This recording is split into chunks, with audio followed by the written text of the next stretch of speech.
In the quiet mountains of Maryland, the United States Army's Camp Ritchie was anything but ordinary. Here, the U.S. Army trained a new breed of soldier, men tasked with turning the enemy's language, culture, and tactics into weapons against the Reich. The camp itself was full of peculiar sights. Soldiers dressed in German uniforms drilled alongside wooden tanks painted to resemble the Wehrmacht's finest. Towering above the recruits was Frank Leavitt, a World War I veteran and former professional wrestler who taught them close combat fighting techniques. Among the recruits were thousands of German-born Jewish refugee men. With their families in concentration camps, or worse, Hitler had stripped them of their citizenship. But now, the U.S. unit would use their very German-ness to blow apart the Nazi war machine. At Camp Ritchie, every mission began with one motto: know your enemy. May I know where I'm going? Guy Stern, born in 1922 in Hildesheim, Germany, was the eldest son of a lively and close-knit Jewish family. A brilliant student, he was the golden boy of his family, meant to do great things. However, he was just a boy when his world began to shift with the rise of Hitler in the early 1930s. At first, it was gradual: strange new rules, lingering stares, and whispered insults. By the time Guy was a teenager, the hostility toward Jewish people was no longer subtle, and school, once his favorite place, turned into a daily ordeal of humiliation and fear, with him eventually telling his father, quote, "Classes are becoming a torture chamber."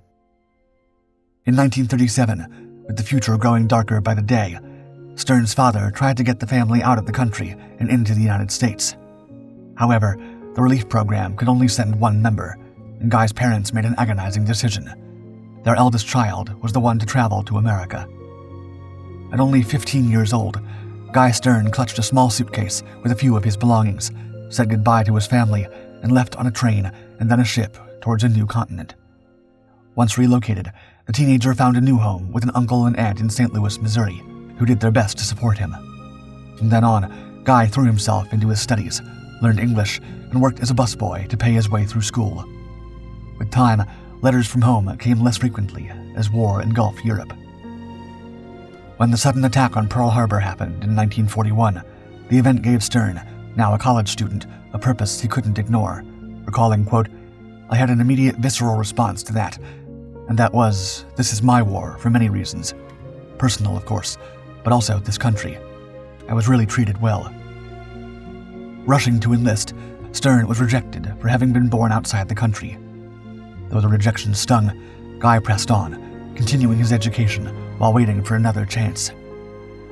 A little over a year later, with the Army in dire need of recruits fluent in European languages for a mystery project, they drafted Guy at last. Upon being summoned to the company office, he was handed his orders. Remembering this moment, he said, quote, "I was called to the company office and told you're shipping out. And I said, may I know where I'm going? And he said, no. Military secret." Boarding a train with no idea of where it was headed, hours later, the train stopped in the Blue Ridge Mountains of Maryland. There, nestled in the trees, lay Camp Ritchie, an unassuming military post that would shape the course of his life. You must learn from the enemy. The military draft dramatically expanded the United States Army from a force of 200,000 in 1939 to 1,400,000 soldiers by 1941. Despite this massive growth, the Army faced a significant weakness: a lack of intelligence capabilities. The crucial ability to analyze enemy strategies, interrogate prisoners, and navigate unfamiliar terrain was still lacking. Recognizing this glaring gap, General George Marshall, the Army's chief of staff, gathered a few of his fellow military leaders to devise a solution. Drawing inspiration from the British, who were already refining intelligence operations in active combat, Marshall devised a centralized training program to prepare soldiers for the specialized and highly essential work: Camp Ritchie. Located in the remote and scenic location of the Blue Ridge Mountains of Maryland, Camp Ritchie was an unlikely choice for a military intelligence hub, as it was a 632-acre resort leased from the state and renamed for the former governor. Officially opened on June 19, 1942, the camp's motto was "Fas est et ab oste docere," Latin for "It is right to be taught, even by an enemy," a fitting creed for the work to come. At first, the camp was modest, with soldiers living in tents and only a few permanent buildings scattered across the grounds. Over time, however, the military invested heavy money in the facilities, transforming the site into a training center with barracks, classrooms, mess halls, a theater, tennis courts, 2 man-made lakes, and a chapel that welcomed soldiers of all faiths. However, Ritchie's training courses extended beyond its borders. Recruits practiced navigating rugged landscapes in a nearby recreation park, honed their aerial photography skills at a leased hangar, and conducted map-reading drills on local farmland. Secluded, yet close enough to the Pentagon for strategic coordination, Camp Ritchie symbolized the American government's growing commitment to a different kind of warfare, one in which intelligence was as vital as firepower. Training. The 8-week-long training course at Camp Ritchie pushed recruits, known as Ritchie boys, to their limits, and not everyone graduated. For 2 straight months, the recruits woke up at the crack of dawn, diving into terrain intelligence training, where they learned how to draw and interpret maps, navigate difficult terrain, and analyze the most unfamiliar landscapes, all critical skills that could make the difference between success and failure in the field. Other subjects included signal intelligence, where soldiers decoded Morse messages and operated complex communication systems, with a handful of trainees even learning how to work with carrier pigeons to deliver crucial information across battle lines. The curriculum was as varied as it was rigorous. Soldiers learned how to write precise intelligence reports, categorize uniforms and weaponry, and study aerial photographs with the sharp eye of a detective. Black and white images of the battlefield, some only days old and sent straight from Europe, Africa, Asia, and more, were analyzed for hidden details, like camouflaged vehicles, concealed troop movements, and improvised defenses. In addition to training their mind, recruits practiced close combat fighting, led by Frank Leavitt, a towering former professional wrestler. The men also learned how to dismantle booby traps and storm mock enemy hideouts, ending with a grueling field exercise that dropped them into unknown terrain for days, forcing them to apply everything they'd learned. As the weeks passed, the focus narrowed even further, as the final 3 weeks of the course were specifically tailored to each soldier's strengths and unique abilities. However, the training held an even deeper significance for some recruits, preparing them to confront an enemy they knew all too well. Military Institution of Total Confusion.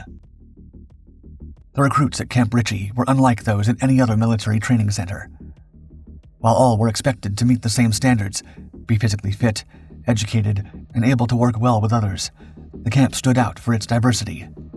Soldiers came from all corners of the country, but nearly half had been born outside the United States. Around the barracks, one might hear conversations in Russian, Greek, Norwegian, Polish, or Arabic.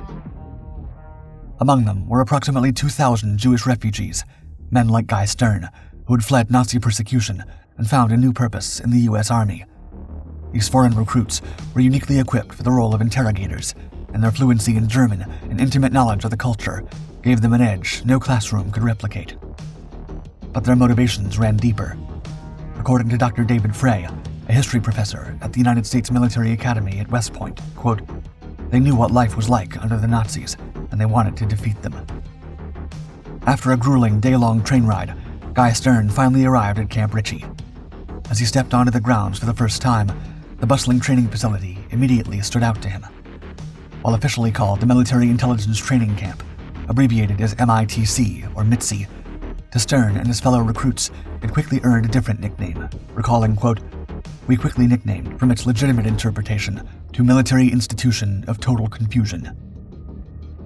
After the first 5 weeks of general training, Guy Stern was selected for a specialized course on interrogation to extract critical information from Nazi prisoners of war. Unlike the brutal methods they had firsthand witnessed or endured during their younger years, Stern and his peers were trained to rely solely on strategy, not brute force. Instead, the training approach focused on gaining trust through shared experiences, subtle psychology, and cultural familiarity. One of the most important tactics was to begin each interrogation with questions to which the participants already knew the answers, creating the false impression that nothing could be hidden from them. Because the training was designed to feel as real as possible, recruits like Stern practiced in meticulously constructed German-style villages, complete with actors portraying civilians and soldiers. They acted belligerently, spoke in thick dialects, or created elaborate stories to throw the interrogators off course. On a few occasions, actual prisoners of war were brought all the way from Europe to test the recruits' skills under genuine pressure. Finally, to complete the course, trainees faced a final challenge, successfully interrogating one of their instructors. For many refugee soldiers, graduation marked a lot more than just the end of training. At the courthouse in nearby Hagerstown, many, like Stern, took the oath of American citizenship, with some choosing to adopt Americanized names, shielding their Jewish identities should they be captured. Now, with hundreds of Camp Ritchie trainees ready, it was time to finally visit true battlefields. Ritchie Boys at War. In late May 1944, 63 Ritchie boys who had completed training joined the 101st Airborne Division, and on June 6, 1944, they parachuted into France as part of the D-Day invasion.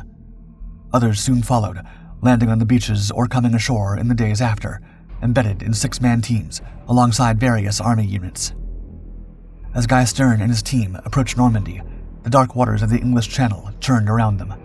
The briefings had been clear on what they were about to face, but the reality ahead felt even heavier. He recalled, quote, "We all were scared. We were briefed that the Germans were not going to welcome us greatly.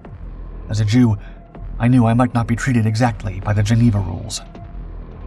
Once on French soil, the Ritchie boys wasted no time in building a makeshift interrogation facility dubbed the Cage.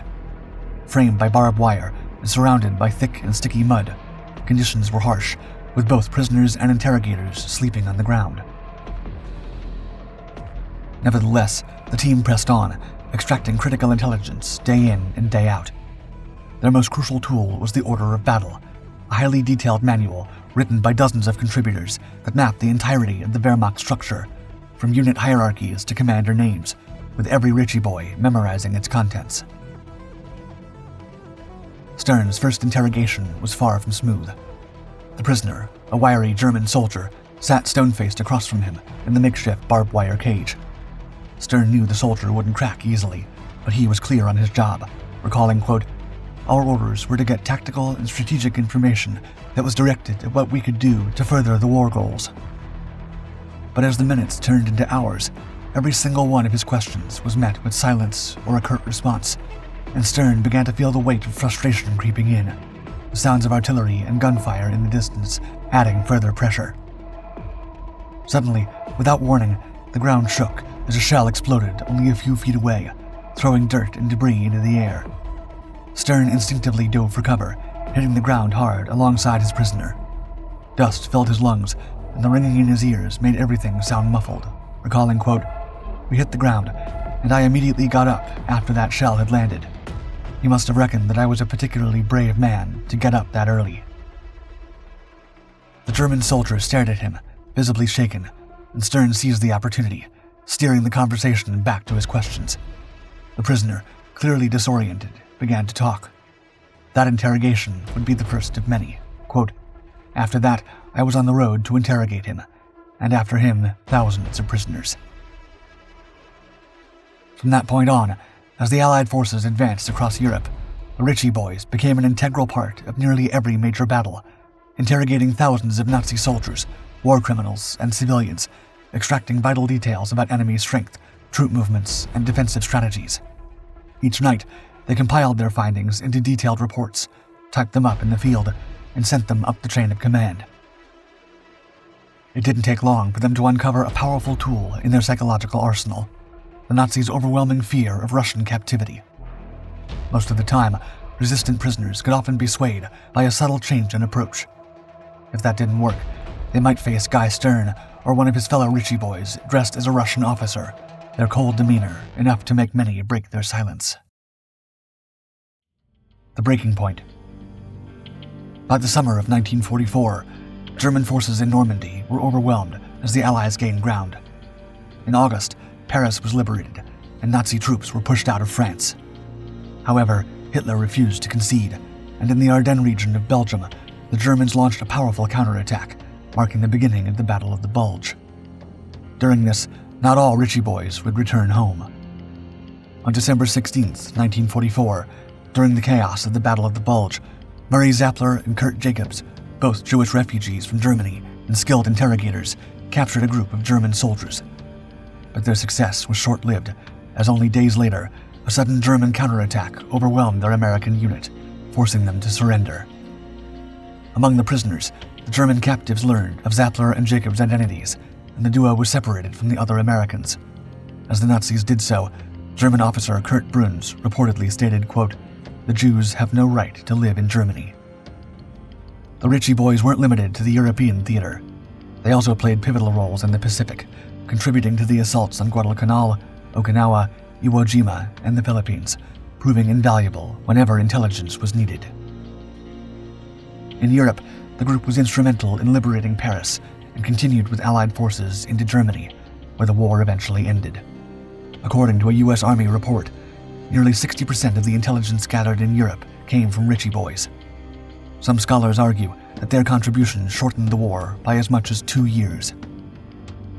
When World War II ended, many of these men carried their skills into post-war efforts, serving as translators and interrogators, including at the Nuremberg trials. In peacetime, their talents continued to shine as they built successful careers in politics, science, business, and beyond.